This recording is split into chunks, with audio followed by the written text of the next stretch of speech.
Arsenal now get a little bit more closer to the Premier League title as they now go 6 points clear of Chelsea in second, 7 clear of Manchester City, and Eze absolutely cooked and ran rings around Tottenham Hotspur in the North London derby.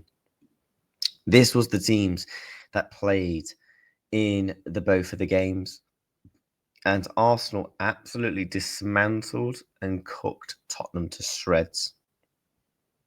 That first half was a madness. Absolutely free-flowing football, fast ball, passing the ball really quick. Everyone's together, IQ's on point. People are making different type of runs. And that's without a recognised striker. And I've always said this, and I think Arsenal do look actual better without a striker. You know, because you've got that free-flowing football. You're not having to get the ball into your target man, i.e. Gyökeres. And I think Gyökeres will come good for Arsenal. I think the more, if you actually play to strengthen and customise him into the team, he will do really well. But, yeah, today they look really good. I mean, Timber, again, picking up an assist. I said it for a couple of weeks now. I think Timber has been one of the best players in the Premier League this season. That link-up play with Bukayo Saka, his crossing ability, I actually think he's getting better. He also had 3 shots as well, picked up an assist. Really good performance from him. You'd be thinking Arsenal will be wanting to keep that clean sheet, but they did end up also conceding, which we'll get onto that goal. Absolute madness later. And obviously, Hickey comes into the starting 11, obviously with Gabriel out injured.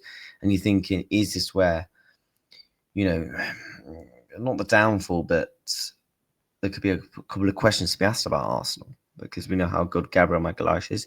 I think he's by their best player, and I think he's definitely comfortably their best defender, and they did okay without him today. Calafiori played at left back, and then Declan Rice and Zubimendi in midfield. Declan Rice, good performance, picked up an assist as well. Just again, part of that free-flowing football, just dictating the play. Zubimendi, I've probably thought, out of all the players on the pitch, he was probably the poorest. Just at times, just kind of, we'll get onto that Spurs goal because it links within Zubimendi, but Xhaka didn't really do much. Had a couple of shots. He was okay. But Eze, man, absolutely cut Tottenham apart. Cut them apart. 6 shots, 3 goals. All 3 goals were brilliant. Even that last one where he just takes the touch, balls across box. He just kills it, brace into that bottom corner. Even the first goal, the second goal was brilliant. And it all came from free-flowing football, really good, quick-paced football. It reminded me of watching Arsenal in 22-23, you know, when they had the 8-point lead season. Watching them then, and I said in the summer, if Arsenal's going to go on to win trophies, they need to revert back to that football because it gels well with the players, it works well with the players that they have and the system. None of this handbrake from Mikel Arteta, because that's how, you know, stuff creeps into the players' minds. They make mistakes. Lackadaisy, and it's also a risk, you know, just risking games by 1-2-0. But yeah, Eze absolutely cooked him, man. And I think he's had an okay season for Arsenal and picking up on a hat-trick. I think it's like the first time in over 40 odd years since a player scored a hat-trick in the North London derby. Trossard also picked himself up a goal as well. Really good finish again. I think it went in off Van der Ven, I don't know. But that finish was absolutely cold. Lovely ball from, I think it was Rice. Plays over the top. And then, Trossard just, lovely finish. Lovely finish. Probably should have done way better. Spurs to defend it, but they were poor, to be honest. And also he picked up an assist. Mika Moreno also picked himself up and an assist as well for one of the Eze goals. Linking up, them two was linking up really, really good today. But that Spurs goal from Richarlison all came from Zubimendi. And I said this for a bit times this season. Sometimes he can kind of be like stuck in quicksand at times. I think he's a very good player going forward, but defensively, I think he does have issues. Hence why, you know, Declan Rice is the most important midfielder by far in their team. And I said this on the Heavyweight Show, big up to Zia's channel. I said about Raya, you know, that's the only thing I think where Arsenal will concede goals is mistakes from the likes of David Raya. Why is he so far up off his line? Just stay in your box. You don't need to. Arsenal are comfortably on the attack. You don't need to go forward. Again, it might get a bit bored or whatever, but just stay in your box because you will concede goals like that. And I've been saying that's been coming for weeks. But obviously, Arsenal put in a really good performance as he scored a hat-trick. If that was another day, you'd be asking questions, and they're the little things that if you just work on, I think Arsenal will go up an actual another level, in my opinion. But on Spurs, they were just overall really poor defensively. Just toothless lackadaisical. It's Luxive in the attack. And up until that Richarlison goal at 55 minutes, Spurs didn't have a shot. They just had nothing for Arsenal. Arsenal just dominated the whole entire game. And if you look at Arsenal's fixtures now,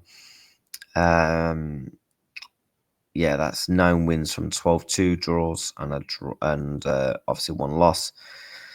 Yeah, they're now 6 points clear Chelsea. I mean, look, I don't think Chelsea are going to go all the way, but that next game, Arsenal and Chelsea, especially at the Bridge, I think if Arsenal win that, I think it's going to be hard, because you look at Man City's fixtures, Leeds, Fulham and Sunderland. Man City could easily drop points in one of those 3. Alongside the Palace, who's going to be tough. Do you get what I'm saying? You look at Arsenal's, Bayern, Chelsea. That's going to be the real test. That Bayern Munich game is going to really test about where Arsenal are, especially in Europe, if they're going to be a competitor in that. And obviously, Chelsea is the bridge into London derby. They're in a bit of a groove right now with their team. So, and obviously then Brentford and then Villa, and then I think they'll slap up the likes of Wolves. But I think if they win the next 3 games, still a long way to go, obviously, by that point, because it'll only be 15 games in. Anything can happen in football. If I pick up a massive injury to Declan Rice or Jordan Timber, who's been some of their best players this season, then it could always change something. But if they win the next 3, it's going to be really, really difficult, because you'd assume the gap will be even bigger than 6 points. Especially if they beat Chelsea, it'll be 9 points clear of Chelsea. And then Man City, they're already 7 points clear. So if Man City drop more points in the next 3, it could be 10 points, a bit more clear. So, and obviously, they're 11 points clear on my team, Liverpool. I don't know we're not catching them now. That's done for me now. Title race is over. I mean, we've got bigger problems to worry about. We can't even win a game, let alone try and be in a title race. Like, forget it. We might be in 13th if Everton beat Manchester United. But they looked good, man. They looked really, really good. Again, a part of that free-flowing football really reminds me of the 22-23 season. Because if Arsenal play like that in the first half, they'll batter most teams. They'll score goals naturally with the footballers they have. They have players that can score goals. Trossard, Eze can score goals. Sakin can score goals. Moreno can score goals. Gyökeres, if you get him into his positions, he can score goals. So it's not really a problem. I don't know why they don't do it as much. But I guess we'll have to wait and see. And will Arsenal be champions come May? We'll have to wait and find out.